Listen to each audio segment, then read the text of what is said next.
India versus শ্রীলঙ্কার third match আজকে খেলা হবে বিকাল। তো আজকে সিরিজের শেষ ম্যাচ, সিরিজটা এমনিতে ইন্ডিয়া জিতে গেছে।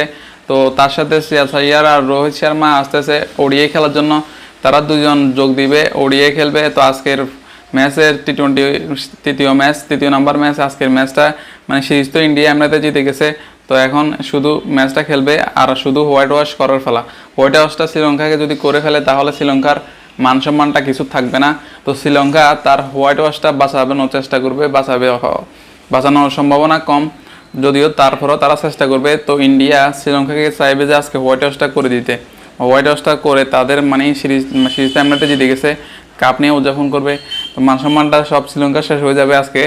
শ্রীলঙ্কার ব্যাটসম্যানদের অবস্থা একেবারে খারাপ লেভেলের, মানে শুরুতে নিশানাকা আর কুশল মেন্ডেস, তো এরা কিছুটা করে, মানে ওপেনিং পার্টনারশিপটা কোনোরকম ঠিকঠাক থাকে, বাকিরা টোটালি খেলা পারে না, আউট হয়ে যায়। প্রথম ম্যাচে তো আপনার গোল্ডেন ডাকে মেরে দিছে, 2-4 জন প্লেয়ার গোল্ডেন ডাক মারছে ওপেনিংয়ের পরে।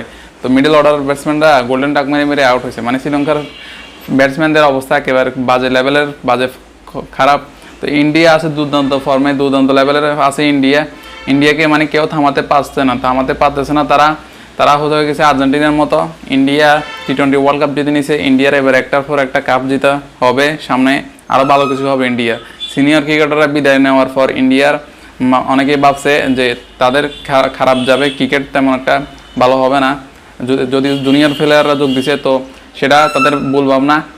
ইন্ডিয়ার প্লেয়াররা এখন জুনিয়ররা যে লেভেলের ফর্মে আছে, শুভমান গিল, জয়সওয়াল, তারপরে যায় আরও প্লেয়াররা, অভিষেক শর্মা তো টি-20তে নেয় নাই, তো সেও আছে।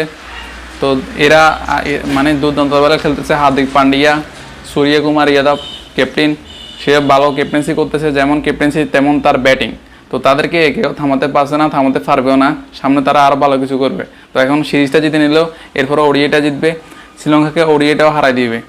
যে লেভেলের খেলা খেলছে শ্রীলঙ্কার সাথে, তার সাথে রোহিত শর্মা আর শ্রেয়াস আইয়ার যোগ দিছে। তো তারাও তো যাবে সেখানে। তো তারা যাবে সেখানে, ওডিআইটা মানে আরও মজা হবে, কারণ সেখানে আছে রোহিত শর্মা, বিশ্ব টি-20 ওয়ার্ল্ড কাপ ম্যাচ জিতেছে। রোহিত শর্মা যাবে, শ্রেয়াস আইয়ার যাবে। তো তারা গেলে ওডিআইটা আরও মজা হয়ে যাবে, সেই লেভেলের খেলা হবে। তো এখন তো সিরিজটা আজকে উদযাপন করে নেবে, জিতে নিয়েছে আগেও। তো এখন সিরিজটা তৃতীয় ম্যাচটা খেলা হবে আজকে। তো ইন্ডিয়ার মানে কোনোভাবে কেউ থামাতে পারছে না। কথা হচ্ছে এটা ইন্ডিয়াকে আসলে কী লেভেলের খেলা খেলতেছে। সামনে আছে এশিয়া কাপ, তারপরে চ্যাম্পিয়ন ট্রফি। তো তারা এই খেলা দিয়ে চ্যাম্পিয়ন ট্রফিটা ভালো কিছু করার চেষ্টা করবে। হয়তো চ্যাম্পিয়ন ট্রফি জিতে যে নিবে এটা আমরা আশা করি। চ্যাম্পিয়ন ট্রফি, তারপর যায় এশিয়া কাপ 2025-এ হবে ইন্ডিয়াতে, তারপর যায় 2027-এ হবে আমাদের বাংলাদেশে। তো এশিয়া কাপ জিতে নিবে, মানে গত এশিয়া কাপও জিতে নিছে। আর শ্রীলঙ্কাকে এশিয়া কাপ হারাচ্ছে, সেটা কি মনে আছে?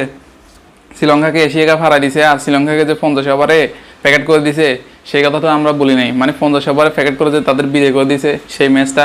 তো এখন তো সেই ম্যাচটা মনে হয় শ্রীলঙ্কার সাথে খেলা দেখলে সেই ম্যাচটার কথা মনে হয়। তো এখানে সিরাজ বল করতেছে না, হয়তো সে ওডিআইতে খেলবে। তো এখন মানে সে এশিয়া কাপে যে সিরাজ যেভাবে উইকেট নিছে একটার পর একটা, তো এখন খেলা হবে আজকে বিকালে।